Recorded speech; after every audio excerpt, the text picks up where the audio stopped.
Blessing వే ministries మా ఛానల్ని చూస్తున్న మీ అందరికి కూడా మా హృదయపూర్వక వందనాలు చెల్లిస్తున్నాను. మీరందరూ చాలా సంతోషంగా ఉన్నారని నమ్ముతున్నాను. మీ కొరకు మేము ప్రార్థన చేస్తున్నాం. చూస్తున్న వారందరూ దీవించబడాలని మానుదిన ప్రార్థనలో మేము జ్ఞాపకం చేసుకుంటున్నాం. పిలువబడిన వారి గురించి దేవుడు మనల్ని ఎందుకు పిలుచుకున్నారనేవి సీరియస్గా మనం ధ్యానిస్తూ ఉన్నాం. మూడవ విషయాన్ని ఈరోజు వీడియోలో చూద్దాం. మిగతా రెండింటిని మీరు చూడకపోయినట్లయితే మా ఛానల్లో మీరు తప్పకుండా దేవుడు మనల్ని ఎందుకు పిలుచుకున్నారు, నన్ను ఎందుకు పిలుచుకున్నారని నీకు తెలుసుకోవాలంటే ఆ రెండు వీడియోస్ని కూడా చూడవలసిందిగా కోరుతున్నాను. ఈరోజు మరి యొక్క వాక్యాన్ని చూద్దాం.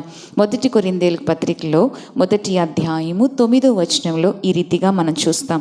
మన ప్రభువైన యేసుక్రీస్తు అను తన కుమారుని సహవాసమునకు మిమ్మును పిలిచిన దేవుడు నమ్మదగినవాడు. దేవుడు మనల్ని ఎందుకు పిలుచుకున్నారంటే తనతో సహవాసం చేయడానికి, to have a good fellowship with God.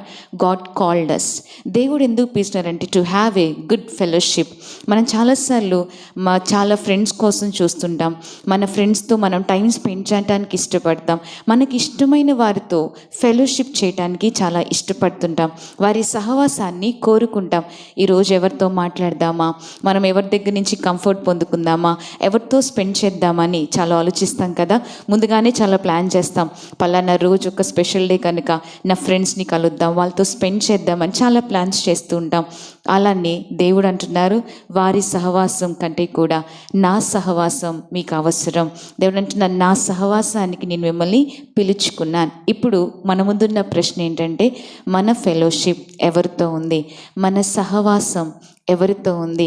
దేవునితో సమయాన్ని గడపగలుగుతున్నారా? ఈ రోజుల్లో చిన్న పిల్లలు మొదలుకొని పెద్దవారి వరకు కూడా దేంతో ఎక్కువ టైంని స్పెండ్ చేస్తున్నారు నేను చెప్పక్కర్లేదు కదా.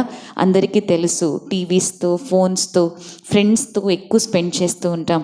కానీ ఆ సమయం ఏది మనకి దీవెనకరంగా ఉండదు. కానీ when you spend time with God, when you have a good fellowship with God, God will bless you abundantly. నీకు అబండెంట్గా, సమృద్ధిగా దేవుని ఆశీర్వాదం కావాలంటే నువ్వు తప్పకుండా ఎవరి ఫెలోషిప్లో, ఎవరి సహవాసంలో ఉండాలంటే దేవునితోనే ఉండాలి. ఇప్పుడు మీరు ప్రశ్నించుకుంటారా, నేను ప్రతి దినము నా 24 అవర్స్లో ఎంతసేపు నేను యేసయ్యతో స్పెండ్ చేస్తున్నానని క్వశ్చన్ చేసుకుంటే ఆ సమాధానం మీకే తెలుసు కదా. దేవుడు ఎందుకు మనల్ని దీవించట్లేదని ప్రశ్నించుకుంటాం కదా. బట్ మనం ముందు ప్రశ్న చేసుకోవాల్సింది ఏంటంటే, నేను యేసయ్యతో ఎంత సహవాసం చేస్తున్నాను? దేవుడు మనల్ని ఎందుకు పిలుచుకున్నారట? దేవునితో మనం సహవాసం చేయడానికి.